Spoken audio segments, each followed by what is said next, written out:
Hey guys, what's up? It's your boy, the Knight of Justice, and today we're going to be doing a remastered version on Thor Odinson and just how powerful he is.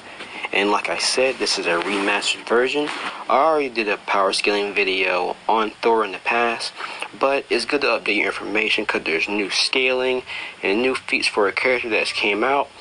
So it's good to revise and redo that character scaling and make a video to show just how powerful he's become over the years and currently. But now we're going to be going into some of the feats, statements, and scaling for Thor that is current now, and that has been found some more scaling in the past that shows that he's a lot more powerful than I and many others have gave him credit for. But with that, let's get into just how powerful Thor Odinson really is. Oh, and by the way, if you're new to the channel, please hit like, share, and subscribe, and also comment down below, and hit that notification button for more videos in the future and stay notified. So yeah, let's get on. So if you've been on another planet, another universe, or an entirely different dimension, you might not know who Thor is, but that's okay. I'm going to give a brief recap on who Thor is because his story is just as iconic as Superman, Goku, Hulk, or even Spider-Man. So let me give a brief recap on who Thor is. Thor is son to the Norse god Odin and the goddess Earth of Gaia, and his stepmother is Freya. His brother is also Balder, and his stepbrother is Loki, born from the Frost Giants. Thor spent most of his years, centuries, adventuring around the 9 realms in Asgard, the universe where the realm of the Norse pantheon dwells. As a young thunder god, Thor grew up to learn many things of combat and violence, but lacked honor and empathy. Thus, this was a great trouble and tragedy towards his father, and it caused him great problems down the line with Thor. Because as usual, as a young teenager, you always cause problems for your father or your parents in general. As a gift for Thor, Odin called upon the dwarves of Svartalheim to construct a powerful weapon that Thor was sure to want, as we all know today as Mjolnir. And then he would enhance it so that Thor, only he could wield it if he proved himself worthy enough of his power. Though down the line eventually, Thor managed to set aside his selfishness and his lust for combat and was able to lift Mjolnir, but still needed one more important lesson taught about humanity. Humility. Thor had used Mjolnir irrationally and was rushly attempting to right the wrongs throughout the 9 realms, nearly bringing about a war between Asgard and the Frost Giants that Odin had long worked to prevent. As punishment, Thor was cast out of Asgard into the human world of Midgard and lived among humans as a crippling surgeon known as Donald Blake, with no memory of his divine origin. Eventually, when his time for his punishment was complete, Thor was mentally summoned to the cave of Norway, where Mjolnir lay dormant in form of a walking stick. When Blake struck the stick against the ground, he transformed back into the mighty Thor. And ever since then, we have our Thor as we know him today as the mighty god of thunder, who has many adventures with the Avengers. Now that we got that out of the way, let's get into just how powerful the god of thunder truly is. As an Asgardian, Asgardians have many abilities that are entire nature to them, but Thor and Odin are considered amongst one of the strongest of the Asgardians, so their powers would be a lot more different and more enhanced than the rest of the Asgardians would be. In a sense, he has super strength, durability, speed, longevity, endurance, incredible stamina, and many equipments, weapons to use at his disposal. He has his hammer Mjolnir that can open portals, summoning incredible storms and allow him to fly at will. And Thor has a lot of good resistance against hacks, and many hacks of his own he can use offensively and defensively. To start off with some of Thor's lower showings, but are also impressive, he's been able to strike with enough force to shatter small planets. In his battle with the Destroyer armor, he created a shockwave that shakes the entirety of Asgard. Thor and Hercules' punches had power enough between them to demolish entire worlds. Thor also has incredible strength where he can withstand the weight of a square planet, which a score is 20. He has also been able to overwhelm the force of the world engine, who was able to move the 9 realms of the world tree. He's also been able to pull the Midgard serpent off of Earth, which the Midgard serpent was strong enough to destroy the Earth. So these are some pretty impressive strength feats by Thor. But he has many more, but this is just a brief understanding of just how powerful or how strong Thor is in terms of strength. Even as a young child, it was stated that Thor has been able to walk on entire stars, and later on in the years he's been able to survive inside of the suns for a long period of time. And flying through stars and taking the heat and the power of the sun is pretty much no problem for Thor. So this is already shown he has planetary and star level durability and attack potency pretty easily. And Thor is pretty comparable to his shiny silver friend that rides on a surfboard known as the Silver Surfer, which he is powerful in his own right. He has been able to fly and surf supernovas for fun and take entire solar system blowing up on top of him. In Surfer battle with Unilord, he was able to redirect enough energy that it destroyed the entire solar system. In the Infinity Gauntlet saga, Surfer was able to survive the shockwaves from Thanos' snap that wiped out multiple star systems in the process, and he had no shields and he was totally off guard when this happened, showing he already has multi-solar system level durability. It was also stated by Surfer when Dr. Doom took his powers that if his power is misused, it can destroy an entire galaxy. And also in this battle with Unilord, it was also stated by the Watcher that their battle was destroying entire worlds and galaxies in their clash, showing that the Surfer has star level to multi-galaxy level attack potency quite easily. And Thor has consistently been able to fight on par and overpower the Silver Surfer on many occasions, showing that he's quite comparable, if not stronger, than the Silver Surfer. In his clash with another Thor, Thor created more energy than a Big Bang. There was one time Thor also was able to redirect the energy of the Null Bomb, that bomb being capable of wiping out all life on the Black Galaxy. Even the rocks are life in the Black Galaxy, so that means blowing it up. Also, it describes as its own universe with its own space-time multiple times within the issue. So this could possibly be universal in terms of power and attack potency. Some of Hulk's other impressive casual feats is when he's able to fight on par against Hulk on multiple occasions and consistently scales to him. And Hulk has been able to destroy Nightcrawler's dimension, was described to be universe in size, and also stated their combat would destroy the universe, push back against a wave of repelling reality itself and everything within the crossroads of infinity, and channel the energy that would destroy 2 universes when it split from Banner. And Thor has consistently scaled the Hulk, so he would also scale to some of his feats. In the story of Siege, Thor also fought against a Void Ant Sentry, which the Sentry has been stated multiple times has had the power of 1,000,000 exploding suns, making him at least multi-solar system in terms of attack potency. If you don't know how powerful the Sentry is, I have done a video on him in the past, go check it out. I'm also going to be doing a new version revising him and some new scaling I found up on the Sentry this past year, so if you're interested, be on the lookout for that.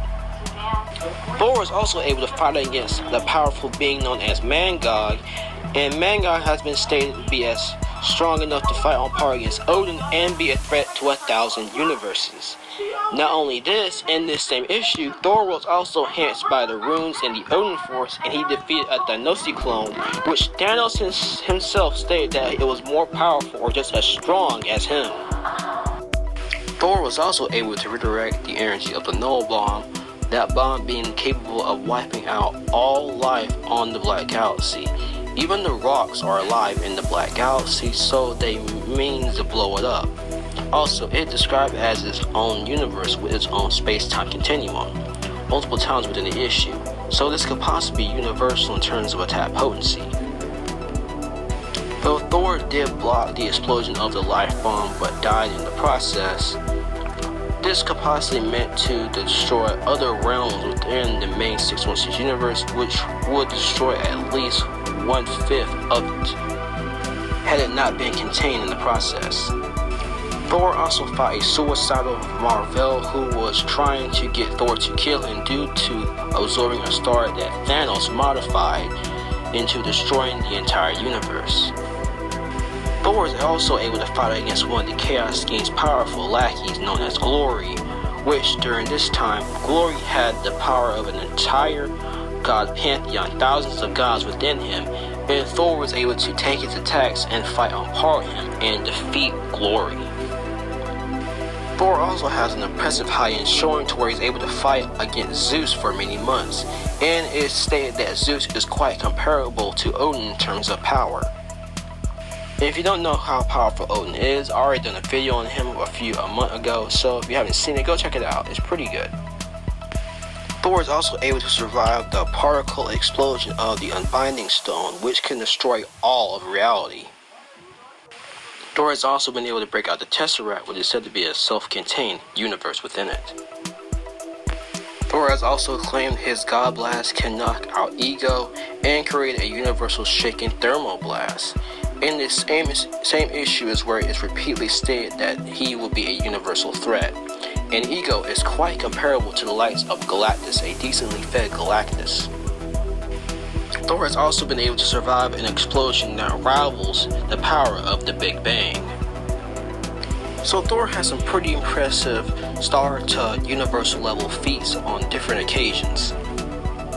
But this is nothing compared to some of the other feats Thor has performed over the years that are just as impressive, if not more impressive, than what I've shown previously. Some of Thor's incredible high-end feats is where he's able to fight against Surtur and hold his own and takes the attacks from Surtur the Fire Demon himself, which Surtur does scale to Odin consistently. On some occasions, Thor has also been able to stagger the likes of a decently fed Galactus and threaten a starving Galactus with the God Blast. When the Dark Gods took over Asgard, Majestan Zelia was able to absorb the power of Odin and use it for her own, and Thor, with the God Blast, was able to defeat her with it. So Thor was able to defeat a being that was powerful enough to take over Asgard and defeat Odin and also absorb his power, and Thor used the God Blast to defeat her. In Thor, God of Thunder, written by Jason Aaron, Thor was able to fight on par against Gorr the God Butcher, and Gorr the God Butcher scales above Old King Thor and is able to defeat Old King Thor on numerous occasions within this storyline. Although Thor, Young Thor, and King Thor were defeated by Gorr numerous times in the issue, Thor would still scale to some of Gorr's attacks and scale pretty relative is somewhat comparable to Gorr, since he's able to hold his own for a brief time against them.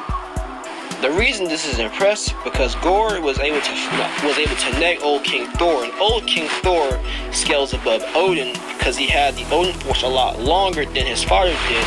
This would imply he's a lot more experienced, if not more powerful, than Odin. And Odin is consistently scaled to be a low multiversal to multiversal threat time and time again. Not only this, in this same storyline, Thor was able to absorb the power of the God Bomb and also the Necro Sword and used it to defeat Gorr. The God Bomb was a threat to all gods across all timelines, meaning that Thor was able to absorb and taint the effects of the God Bomb that was going to erase all gods across all different timelines. So a pretty impressive feat by Thor. Some of Thor's other high-end and incredible feats is when he's able to hurt and affect Null, and Null even pointed out that this power is something he has never felt before. Keep in mind that Null was able to defeat the Celestials and cut off of the Celestials' head with an unforged Necro Sword. Keep in mind that the Celestials can be scaled from Multiversal Plus to easily High 1B or High Reversal, scaling off of their battle with in their war that shattered the first firmament, scaling off of Lockbeard Galactus, the Dark Celestials, and Multi-Eternity. And more than likely, after their war, they journeyed to the realm where Null was and started creating worlds, and Null didn't like this, so he decapitated a Celestial. So you can make the case that Null will scale these Celestials after their war with the Dark Celestials that shattered the first firmament, and, well, Thor was able to affect Null with his lightning, so you can make the case that Thor's lightning or Thor's power would scale to that. But hey, this is just a high-end feat for Thor, alright? Don't be going in the comment section and be like, oh, wanking. Yeah, that's the point. A high-end is wank. Or just highball feats. Now, alright, this is where I get toward the skill I like the most about Thor that's recently came out. I actually wanted to cover this for a while now. So for starters, in the War of Realms, the heroes are pretty much on the losing side. Malekith's forces were pretty much overwhelming them, and they pretty much had not much of an idea how to defeat him. At this time in the story, Thor was considered to be an unworthy Thor. Odin was pretty much weakened, and well, the Avengers weren't very much well against the forces of Malekith, because he's pretty much aligned himself with almost every other realm within the World Tree, and yeah, it wasn't really going well for the heroes. So to find answers, Thor went to Yggdrasil, which was in the heart of the sun, and it was set on fire, and he went there to look for answers. Thor had to do the same thing for Odin. He had to sacrifice an eye to gain wisdom and knowledge, and he hanged himself from the World Tree to find an answer on how to defeat Malekith. And then the answer came to him. He was like, I don't need just one Thor. We need more Thors. So he rallied the help from his past self, young Thor, his future self, old King Thor, and an unexpected Thor, Jane Foster, who had the hammer of Ultimate Thor. The idea was that these Thors would be the way to defeat Malekith, but that wasn't always the case. The case in this. There was another reason why Thor went to Yggdrasil, and that was to reforge Mjolnir. By using the God Tempest and the likes of Mjolnir, Yggdrasil, Thor was able to reforge a new hammer, a new, brand new Mjolnir to use in this war against Malekith and forever time within the future. And Malekith was all surprised. He said, no, but you can't pick it up, you're not. And then Thor explains, worthy? I hope I never feel worthy again. For as long as I live, it's only the struggle that counts. Gore was right, but knowing that it made me be strong. Not the hammer, but not the thunder. What I truly am is Malekith, now and forever, is the god of unworthy. Thor realized it's not the hammer that what makes you worthy. It's your actions and yourself that makes you worthy, not the hammer. So, why is this impressive?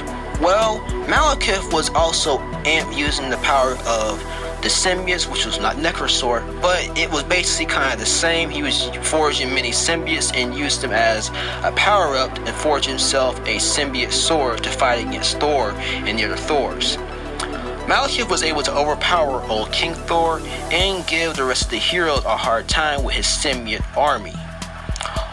As you all know, old King Thor scales above Odin because he's had the Odin Force a lot longer than his father did, making him more experienced, if not more powerful, than his father. And as I explained before, Odin has consistently shown to be a low multiversal to multiversal threat time and time again. In his battle with Seth, they were destroying galaxies, they were affecting all planes of reality, and they were tearing the very fabric of the Marvel Multiverse. Odin in his battle with Surtur was so great it was shaking the entire World Tree.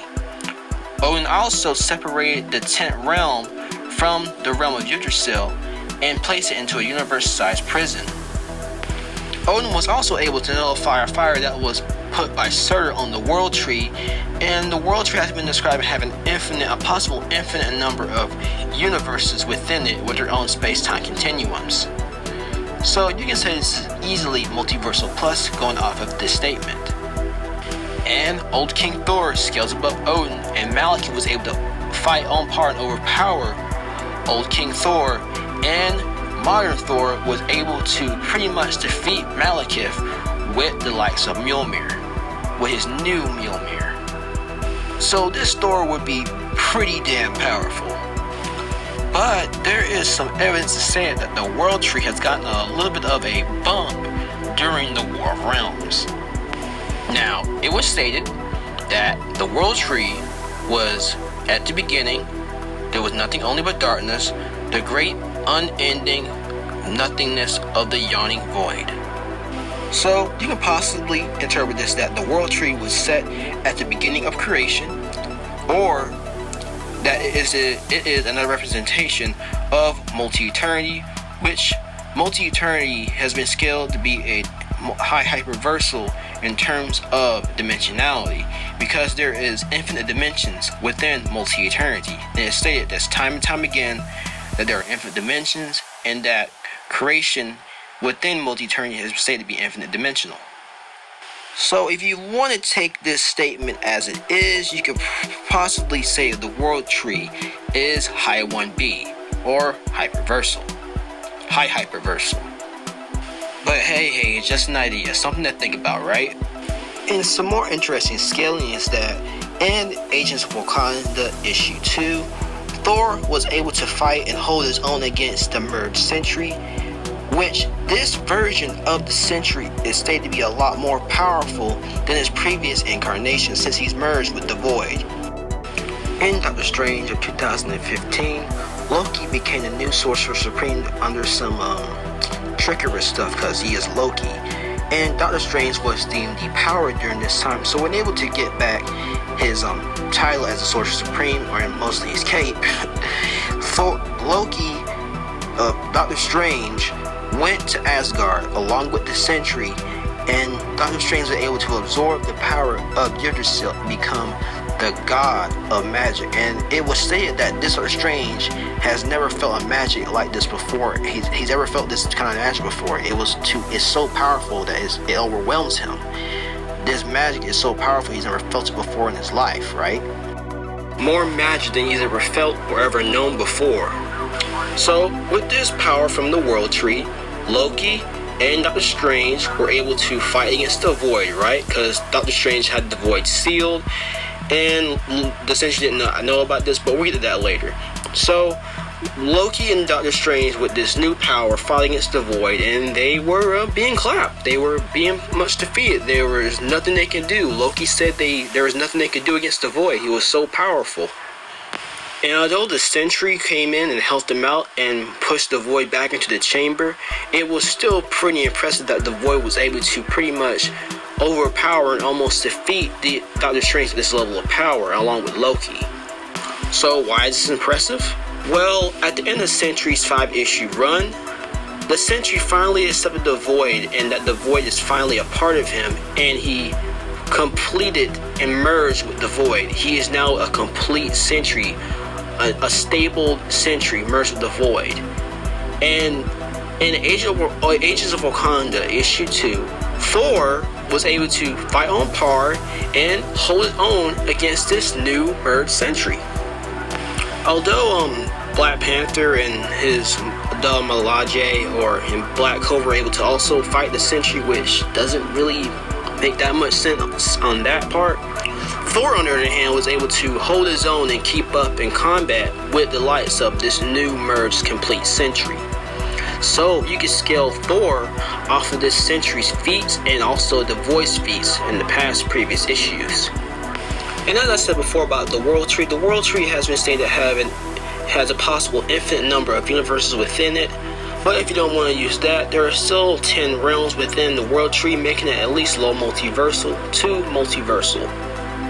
So, going off of this, since the Void was able to fight Doctor Strange, who absorbed the power of the World Tree, and the Sentry merged with that Void, and Thor was able to hold his own and fight on par and keep up with this new merged Sentry, this Thor would also be low multiversal to mid multiversal, scaling off of those feats. So pretty impressive by Thor recently. But hey, it's a good high end for Thor. So for Thor's hacks, he has plenty of hacks that are too many to list off. So we're going to go off the ones that are relevant and are quite impressive to his own right. For starters, Thor can open portals to other realms / dimensions. He can also BFR people to these realms and dimensions or other places as he chooses, as when he was able to BFR the Juggernaut or when he BFR Ymir and Surtur. And for those who don't know, BFR stands for Battle for Removal. able to remove your opponent from the battlefield or area they're within or you're fighting in. He's able to absorb and redirect energy 100-fold over, also able to absorb enough energy to ignite an entire star. He's also able to absorb nearly all the power of the presence, and the present is a being with the power of a star. He's also able to resist the aging effect of Hela's Hand of Glory, which is able to decay and age people when she touches them, or most knownly called her Death Touch. He also has impressive regeneration to where he's able to regrow his flesh on his arm after shearing much of it off.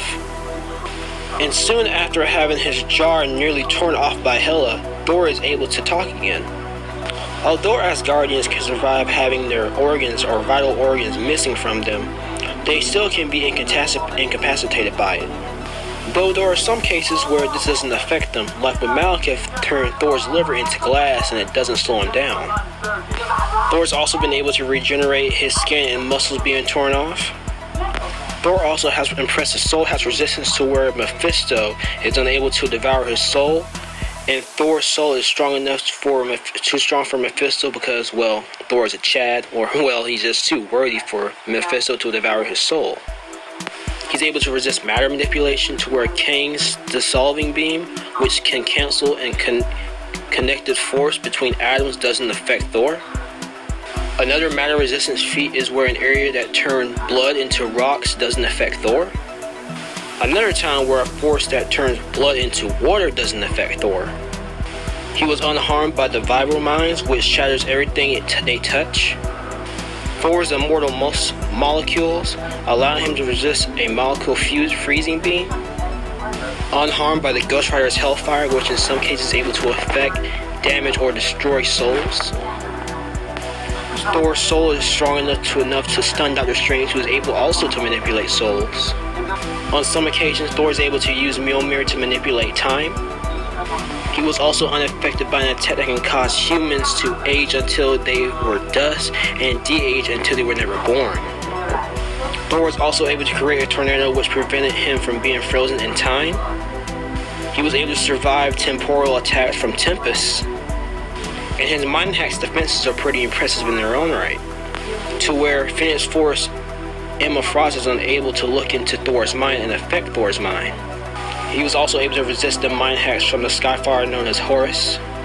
He can also summon lightning and other storms from other realms and dimensions, or make it rain, snow, hail, or even rain fire.